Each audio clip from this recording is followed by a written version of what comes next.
if there's some way to kind of, this is like one of those accidental whoops, we should have been doing it all along and we didn't. So I would just encourage you to try and,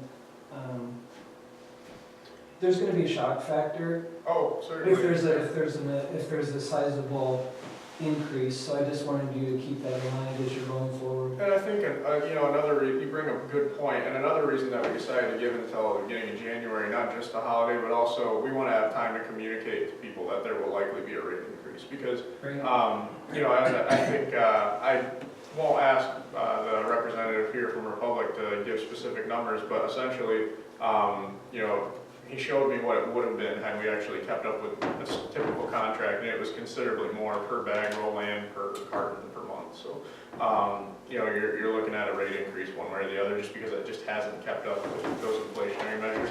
Right. And that's the whole point of a single hauler system with regards to the taxpayer and the resident. So, if we, let you guys kind of run the mill and pick who you want, you might find the best price, but if we do a single hauler contract with one company, the average savings are anywhere from 15 to 20% per resident. So, Right, so that's good. yeah, it's still, the fact of the matter is there will likely be a rate increase, and it's beyond our control one way or the other. Just Right. because we're riding right now on, I think, 2008 prices, and it's 2015, so. Right. I understand that. It's just the, communication is important. Oh, absolutely. I've learned from my involvement with the local drug-free Montcalm, you can never communicate enough. There are always people that are out of the loop that you thought were in the loop, and so, if you can, there will be more people in this room unhappy. I remember the water increase meetings. There was a little bit more people involved in city government at that point in time. And so, you want people involved, Sure. that's a good thing. Right. But, I think over communicating is probably it. And you guys do a great job. I'm not faulting you for under communicating, but, anything you can do to over communicate would be great. Yeah, and we appreciate the feedback, because that is something I think Elizabeth and I already discussed once, and there will be several more discussions, and really trying to figure out the best way to get the word out and get people around the table because we're going to be looking at these, the results of these bids, and we want people here to hear those bid results and Right. understand that we are, taking a metered response. Right? Yeah. Thank you. You're welcome. Anything else? I would like to add that I'm a big supporter of the single hauler system, and also I would like to voice my support for making every household participate. If it has to go in through the taxes, I think it would be a wonderful thing. Right now we have people that don't use the hauler at all, and they store their trash on a trailer or in their house on a porch or wherever.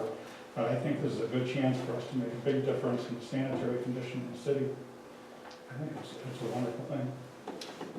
I think, doesn't the ordinance mandate that you have hauler service? Or are you allowed to sell? Residential, you have to have.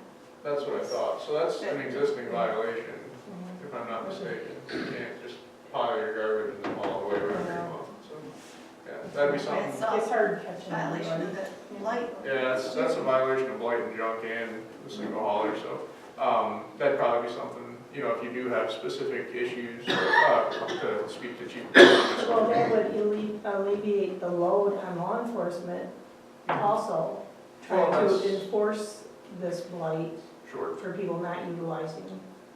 sure. And we want to make sure that people are, being equitable. So, it might be easier for you guys to just cart your garbage away whenever you feel like to, but we need to make sure that if we have an ordinance there, that everybody's following the rules. So, yeah, I'd be interested in you guys following up with the appropriate channels on that.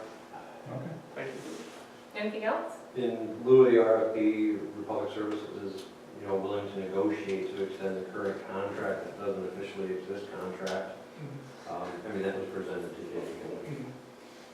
Yep. We'd love to have the consideration of the council for that. Okay. So, in the event that we don't find a bid that we find equitable, I suppose that's a secondary option. The reason that I think it's better to put it out for bid is because it's been 10 years, we haven't officially had a contract in And even though there was an offer for a 1-year extension of current rates, I still think that it's, you know, they're gonna go up one way or the other. I'd like to have a little bit of operational control as to how they, you know, how we do that, whether it's picking that firm or discuss, you know, maybe updating the way that we do solid waste collection in the city. So I think this is the process that's gonna give us the most information over this, over the issue. Anything further?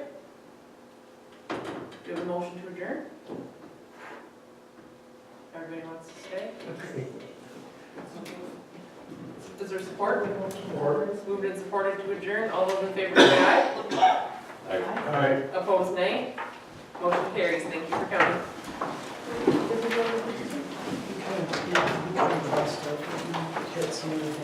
Hey, man, just email an electronic copy of that.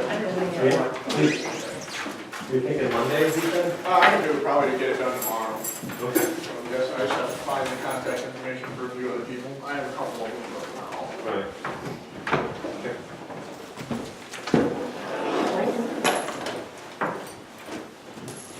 You want a quick read of the recommendation? No. I don't like it. Not very good. I thought about just giving you a copy since I knew you were gonna be here, but then I was like, oh, then he's got See you, that. Jamie. Good night. Good Thanksgiving. Thank you, you too. Thank you. Well, sure.